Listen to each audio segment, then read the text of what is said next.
Good evening, everybody. Welcome back to Gargoyles episode reviews. Today we're looking at Reawakening. The Grimorum Arcanorum's pages resurface in a necromancy ceremony courtesy of our favorite genocidal gargoyle, Demona, and the ever-experimenting trickster, David Xanatos. It's Dr. Frankenstein meets Sauron. They reanimate a gargoyle from Goliath's past. How will this abomination that's lost its purpose help Goliath find meaning in his life? This is the last episode of Season 1, and it's one of the best. Need to catch up, read, or watch Her Brother's Keeper episode review from last week. Spoilers in the 2020 moments. Info from Ask Greg is in the According to Greg bits. Season 1, Episode 13, Reawakening. Reasons for existence: to give the clan purpose, protecting Manhattan. To introduce Coldstone, to reveal the red Steel Clan robot is actually David Xanatos. Main antagonist, David Xanatos. Demona, Coldstone. Time, February 3rd, 1995. Location, New York City, New York. And we have the title page here, our scene, with beautiful skyline of New York, and the snow is gently falling. Reawakening, written by Bryn Chandler Reeves, so it's going to be a good episode. Stick up. On a snowy night, the old fellow who runs the general store in a rundown part of New York City watches as an armed robber empties the cash register for the third time this month. As it's only February 3rd, that means this guy's been robbing the store every night for 3 nights running. The cops are falling down on the job. Also, what kind of cameras does this place have?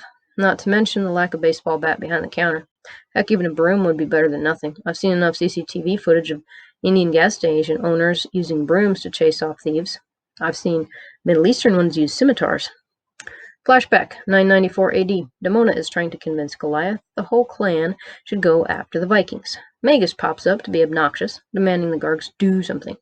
Another gargoyle, one we haven't seen before, does not take this well. He sides with Demona and even wonders why they're risking their lives to protect a human castle. They can live anywhere.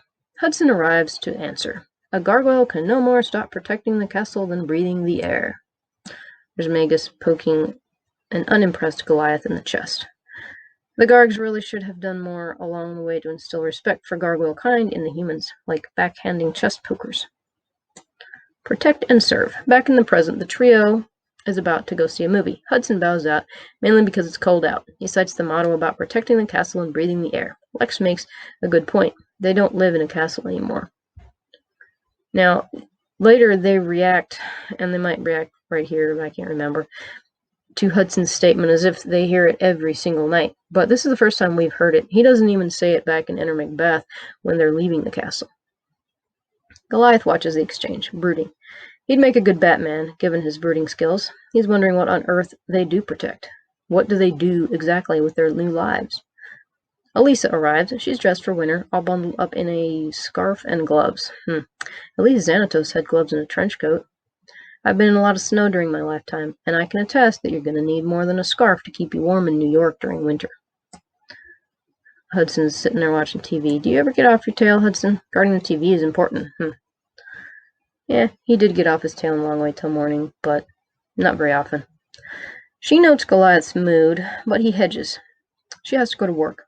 With her clan? Goliath asks. Yep, time for the old protect and serve. It's the police motto. Indeed, when you protect someone, you serve them, even if you are technically above them in authority or title. It's a paradox of being a protector. You're the stronger one, but you serve as you protect.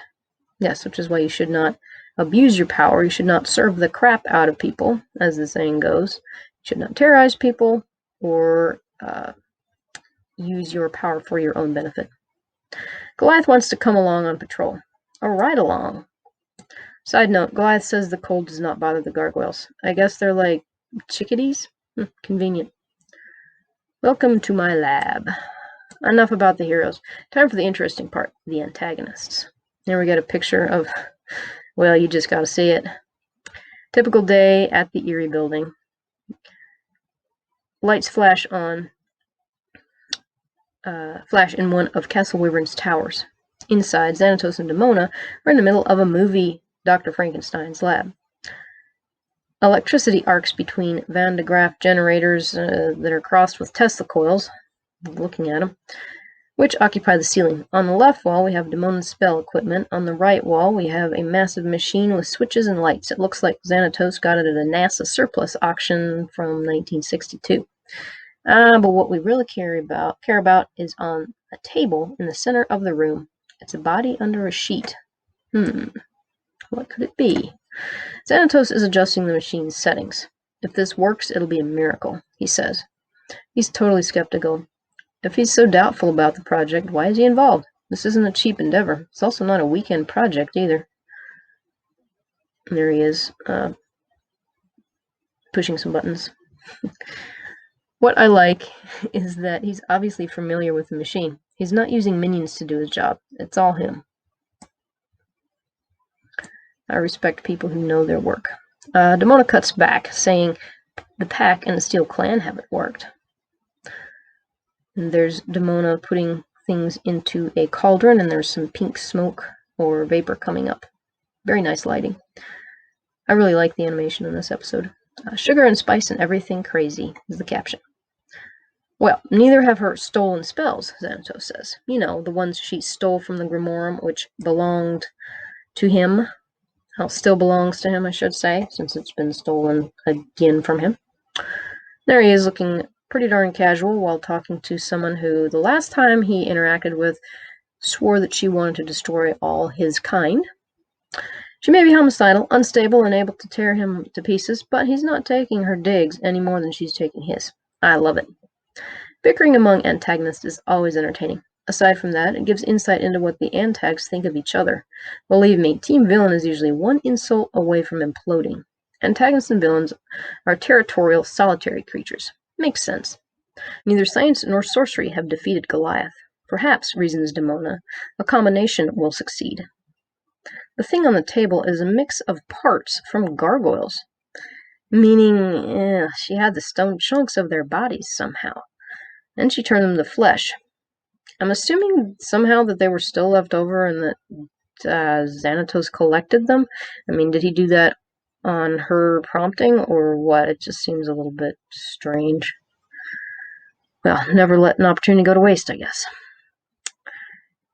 Who, I wonder, if any, actually, of Xanatos' employees got the honor of sticking blue, non-human body parts to pieces of machines? I don't know, maybe they, machine Xanatos did it themselves. I don't know. The cantrips have been spoken. It's time for Xanatos' machine to jumpstart this thing. According to Greg, the writers wanted to make it clear that the spells Demona used were the ones she tore from the Grimoire. I'm just shocked at how many powerful spells she managed to get in the maybe 10 or maybe even less pages she ripped out. Imagine what's in the rest of the book. I bet the warnings are at the end. Xanatos maintains his air of stoicism and skepticism as he grabs a breaker switch and shoves it home. I am 100% convinced he could have just made a little button for this. But where's the fun in that? It's all about enjoying his projects. Again, great lighting there. Gotta respect a person who enjoys their work and has a flair for the dramatic. There's a bunch of sparks around the switch.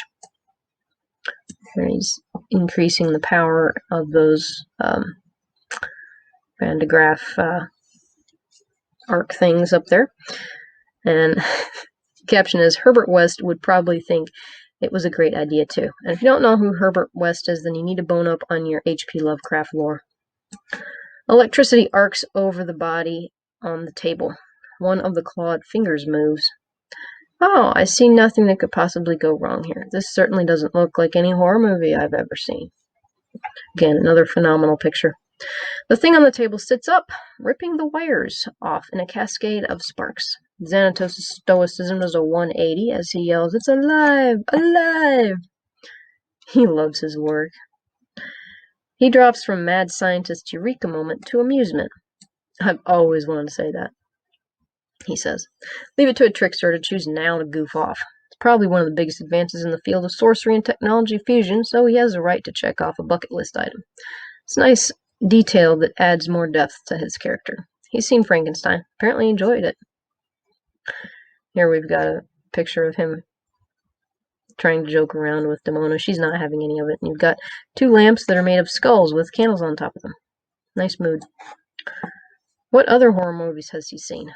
Heaven help us if he's seen Dracula. Yeah. Or Hellraiser. 2020 moment. Considering he implanted a, quote, god, unquote, in Coldstone, I bet he's read the book, the Frankenstein book, Postmodern Prometheus. 2. In the book, the creature goes off the rails because the good doctor fails to be the father, mentor, and god the creature seeks. Xanatos' guidance program solves that problem. Xanatos wants to know if it can hear them. Demona is more interested in what it remembers. The thing pulls off the sheet to reveal a gargoyle in shadow. It's wonderful animation. The creature has one red eye that moves with mechanical whir. Credit to him for being Sans battle armor, that's Xanatos, in this situation. The creature could go nuts at any second. As the creature looks at her, Demona explains who she is. The eye shifts to Xanatos. David is quiet now. He wants to see how things pan out. Probably wise. Demona introduces Xanatos as her servant. He's not too happy about that, but he keeps his mouth shut. Servant? That should be a giant red flag, sir. According to Greg. This is partially to avoid Coldstone's questions, and partly because she believes that Xanatos is her servant. She is so deluded. Xanatos and Demona are using each other, so it evens out. It's the natural order of things, just like winter coming after fall. Demona thinks she's in charge, Xanatos thinks he's in charge. As with most Antagonist alliance, it's temporary. They'll part ways as soon as one of them reaches their goal in this project. 2020 moment. Xanatos is obsessed with immortality. This was perhaps an option, the science and sorcery, until he saw it in action. Then again, with some tweaking, it could work. Then the creature speaks. What am I? One of the big 4 questions. Where do we come from? Why are we here? Where are we going? And how do we know what's right? They involve origin, meaning, morality, and destiny. These are the very questions that Goliath has been wrestling with lately. They're questions we all must answer in a coherent way if we want a meaningful and successful life. Demona tells him that he is Coldstone brought to life. Coldstone. Oh, we have a name, everybody. His voice actor is Michael Dorn. Yes, Worf from Star Trek Next Generation. So in this scene, we have Counselor Troy, that's Demona / Marina Sirtis, Commander Riker, Xanatos / Jonathan Frakes, and Lieutenant Worf. Make it so. He looks in a nearby mirror and smashes it. Charming. I don't know, he was pretty ugly before the medal. Yeah, and I can see why he would probably smash that. Demona capitalizes on the moment. Goliath made him this way. Goliath has been seduced by the humans. Seduced. She means the new girlfriend.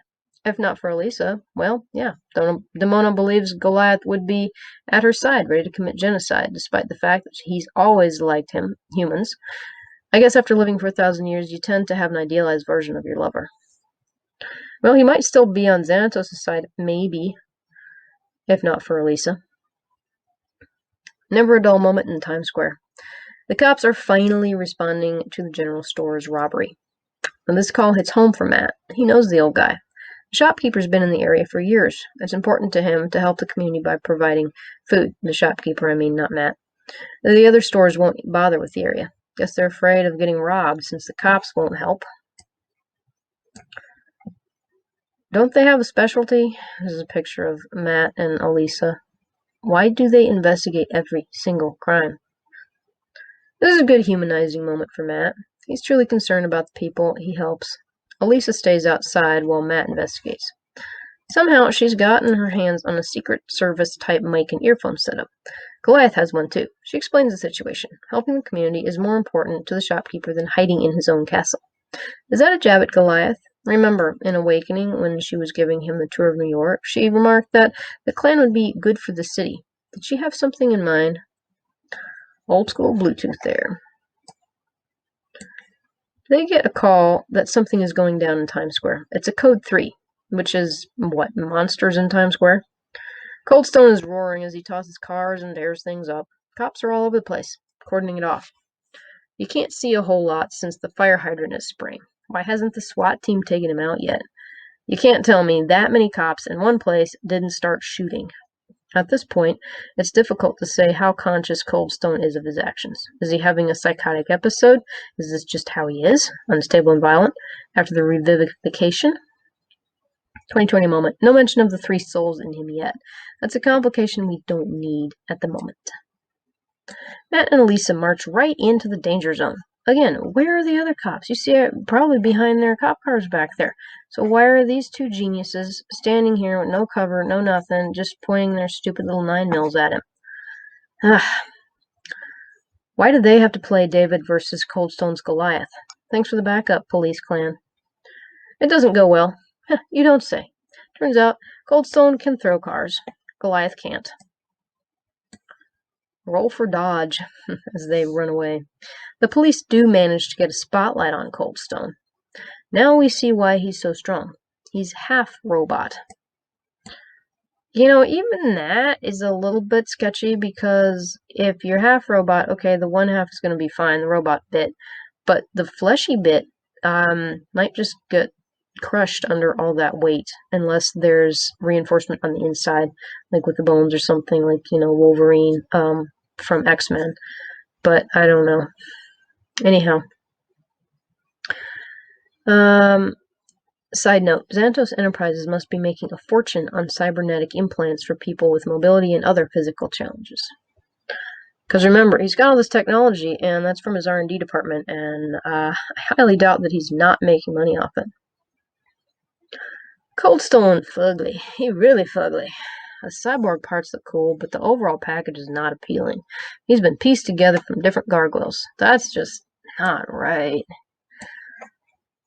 Goliath has the same opinion. While at first he thought the creature was one of Xanatos' robots, he now labels it an abomination.